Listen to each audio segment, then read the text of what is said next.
किसी एक घटना को लेकर के पूरे कौन सी संस्थान या पूरे छात्रावास को गलत ठहराना उचित नहीं होगा। ठीक है।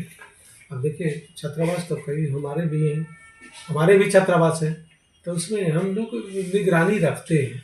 अच्छा, बहुत सारी परेशानियां रहती है, निगरानी में भी परेशानी दिखती है कि कुछ बच्चे चैटिंग के मोड में आ जाते हैं, कुछ ज़्यादा ही चैटिंग करते हैं, लड़का हो या लड़की। मैं किसी को दोष नहीं ठहराता हूँ, लेकिन मैं उनसे आग्रह यही करता हूँ, लड़का हो या लड़की हो, कि जिससे तुम्हारा सर ऊंचा रहे, जिससे तुमको चलने में, किसी लड़के या लड़का हो तो कोई ऐसा व्यवहार निश्चित रूप से करना चाहिए, उनके अभिभावक को ऐसा व्यवहार निश्चित रूप से करना चाहिए जिससे कि किसी लड़की को राह बदलना ना पड़े।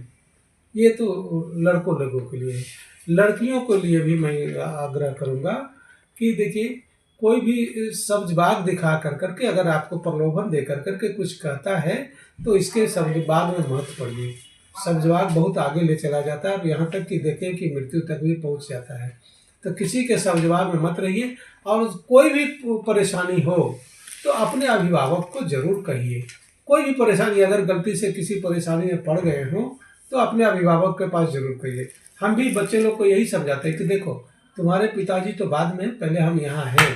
अगर तुमको किसी तरह की परेशानियाँ हो, शारीरिक, आर्थिक, मानसिक या दैहिक, तो कृपया पहले आकर करके हमें समझाओ, हमें बताओ। अगर हमसे संभव हो सकता है तो निश्चित रूप से उसका निराकरण करेंगे। उसके बाद ही तुम पिताजी के पास जाओ। या अगर तुम हमको पिता नहीं समझते हो, पिता तुल्य नहीं समझते हो, तब तो भाई कहने की बात नहीं है। लेकिन मैं भी यहाँ न्यायपूर्ण तरीके से तुम्हारा समस्या को समाधान करने के लिए बैठा हूँ, इसलिए आप आइए। और निश्चित रूप से इसी तरह से बच्चे लोग को भी मैं कहता हूँ कि बहुत सारे क्या होता है कि इतने आगे निकल जाते हैं किसी चैटिंग में और किसी गलत रास्ते में, जिससे कहने में भी उसको परेशानियाँ होती है।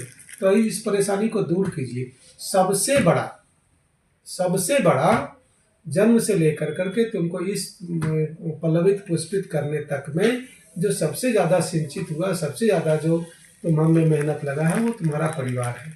और 2 दिन का बच्चा आया हुआ वो तुम्हारा हितैषी नहीं हो सकता है तुरंत। अगर सच्चा हितैषी है तो तुम्हारा परिवार ही है। धैर्य के साथ उनकी बातों को सुनो और तुम अपनी बातों को सुनो, तब दोनों में निश्चित रूप से सामंजस्य बन जाएगा। मैं यही बच्चों को कहना चाहूँगा, यही आप संदेश भी समझ लीजिए। तो यही समझ लीजिए कि बच्चों को सबसे बड़ा जो संरक्षक है वो उसका गार्जियन है। और बच्चों, लड़का हो या लड़की, अगर किसी भी तरह से कोई भी परेशानी, विषम परिस्थिति आ गई हो तो अपने अभिभावक से निश्चित संपर्क करना चाहिए। सर, दैनिक भास्कर का रिपोर्ट की माने तो नशा की भी आदि हो चुकी है अभी की युवा। जिस तरह से इसका एक चेन सिस्टम काम कर रहा है समाज में, क्या लगता है किस तरह से सावधान रहने की जरूरत है लड़कों एवं लड़कियों को? देखिए, कुरीतियाँ जितनी भी होती है उसमें चमक दमक ज़्यादा दिखता है, और जो संस्कृति होती है उसमें चमक दमक कम दिखता है। तो आज के बच्चे जो हैं निश्चित रूप से उस चमक दमक के दायरे में जल्दी आ जाते हैं और इस तरह से अपने जीवन को कहीं तक गंवा पाते हैं, या भटकाव बहुत निकट दिखता है, भटक निश्चित जाते हैं वो। तो इस चमक दमक से दूर रहने के लिए अभिभावक को भी मैं सलाह दूंगा कि थोड़ी समय पर उसको संस्कार के साथ शिक्षा देने की बात करिए। संस्कार भी कीजिए, संस्कार के साथ ही शिक्षा दीजिए तो ज़्यादा अच्छा है।